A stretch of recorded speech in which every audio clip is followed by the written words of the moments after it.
So I've had the privilege of watching him run ice with his daughter one-on-one the first day, and then with his daughter and about 8 Western League prospects and actual players. And Darryl does the ice times for his daughter to prepare for the national team camp. So he just called an agent who will dig up, they'll jump when he says jump. And these players show up knowing the ice time is designed for her benefit, but it is also for their benefit. And that is precisely the case of the way the ice time evolved. Bob showed up for a couple, and so did Scott McCready, whose son was 15 years old from the ed school, showed up. Now, if you haven't all watched the videos that he edited with his voiceover, it's really imperative you do. And I'm curious about how you understood them, took them, because I didn't know what he was doing. I liked it when I just watched it.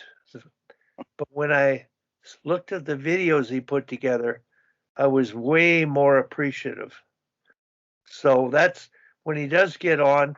I'm just recommending everybody look at them and try to see what you take out of it. But it resonates more with me now than ever. So, Sammy, with you on, I wanted to mention TSN. I've never seen it before. They showed a top 50 goals female hockey, and then they showed the top, I think, 15 plays U.S. Canada female hockey. They were incredible highlights. Like they were done just like the NHL highlights, top 50 kind of thing.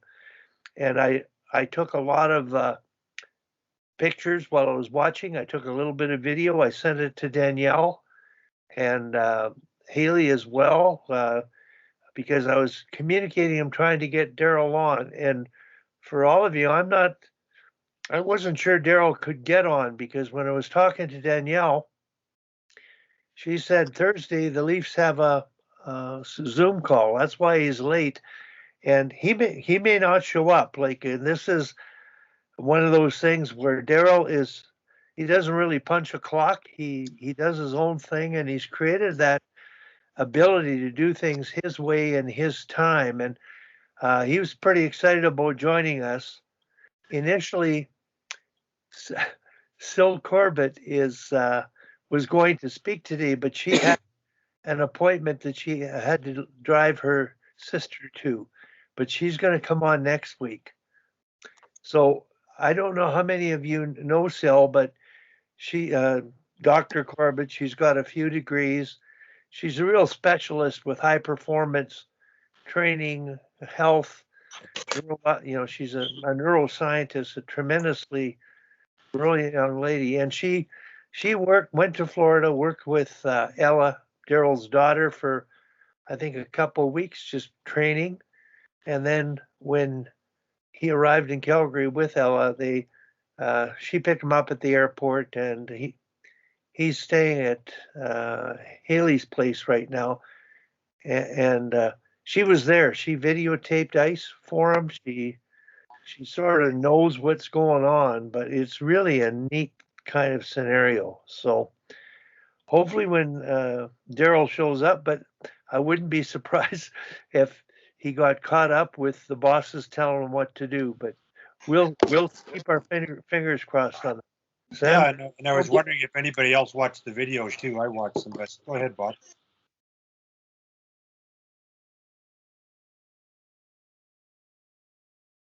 Yeah, I quite enjoyed it, Tim. I thought it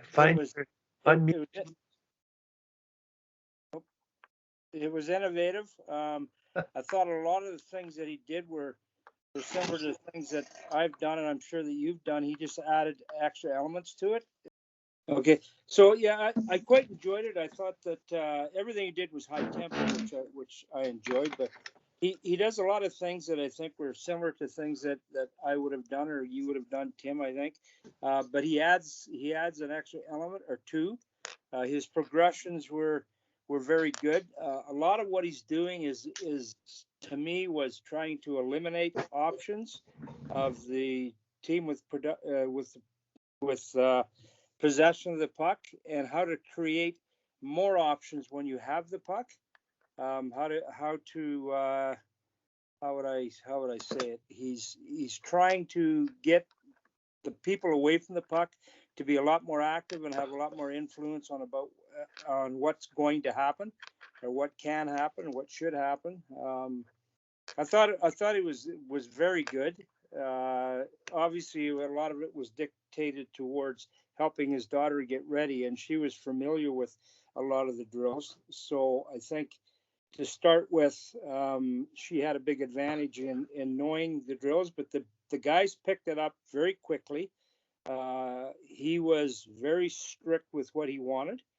I heard one comment he made was, "So you did that perfectly wrong." He didn't take any crap from any of the guys. I mean, they either did it the way he wanted it to be done, or they did it again, which I like, because I don't think enough coaches do enough stopping and correcting and making sure things are done right. But I really thought he was innovative in his approach, particularly with how defensemen play, how they get up and take away the options on the breakouts.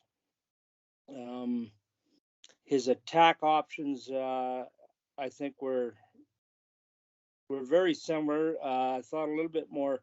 I think he liked a little bit more crossing and dropping, from what I could see in the drills that he did on the weekend.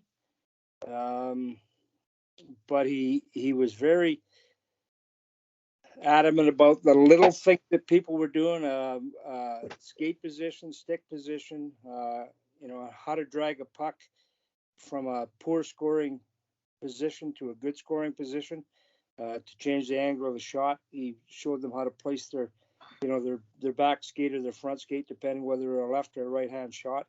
There was lots of little things like that a lot of us wouldn't think about, like small details. So I thought it was good. I'd like to see more of them, to be honest with you. I had a hard time hearing him, so I couldn't hear a lot of his comments. So when Wally had him dub the stuff, that did help. I think he'd be an interesting guy for anybody to spend some time with, because I think he's got lots of little subtleties there that any coach would be able to use. And did anybody else get a look at the video? They have a chance to look at it? But watching him and that overview of what he said, it's sort of like, okay, I really understand and appreciate what he's doing. Anybody on the videos that he showed, any comments? Tim, maybe you could mention. Well, that's okay. Like Kim or Peter or Tom, did you guys, anybody see it? I was there.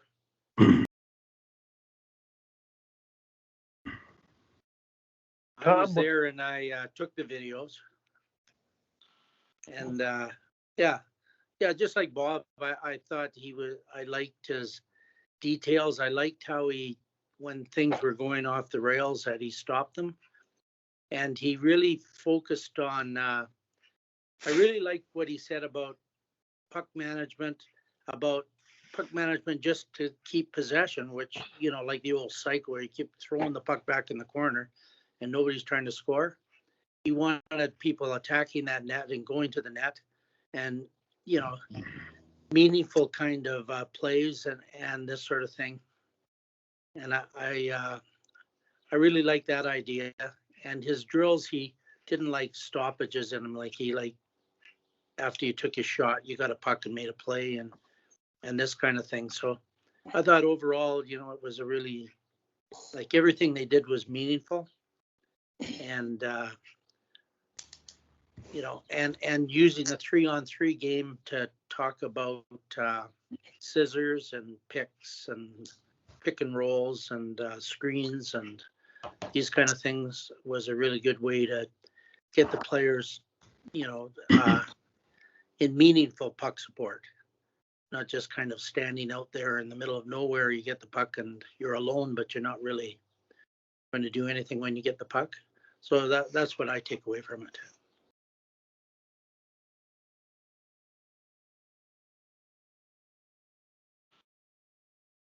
Yeah, I watched the videos. I thought they were good. I mean, similar to what Bob and Tom have said, real good attention to detail. I really like that. You watch so many practices where there isn't a lot of feedback on, edges, for example, stick position, body position, all that. So, I just think that that's so important in learning and development. So I thought that was great. I like the progression of the drills. The drills were built on, and they were built on in a way that, they weren't stopped and going to the board. They were built on in a fairly straightforward manner, understandable. And then again, as Tom said, the drills were meaningful. They were game-like situations, all situations that are going to occur repeatedly in games. So I thought those three things, the details, the progressions, and the game-like situations that involve decision-making as well, were all important parts of it. So, I watch with my grandsons, and I watch the skill stuff. As you all know that over COVID, just about anybody with a hockey stick and a pair of skates became a skills coach.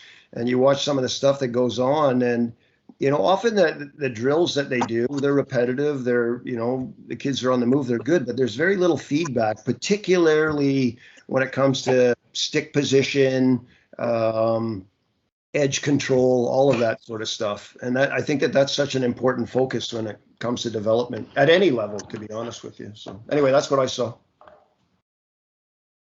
Kim, did you get a chance?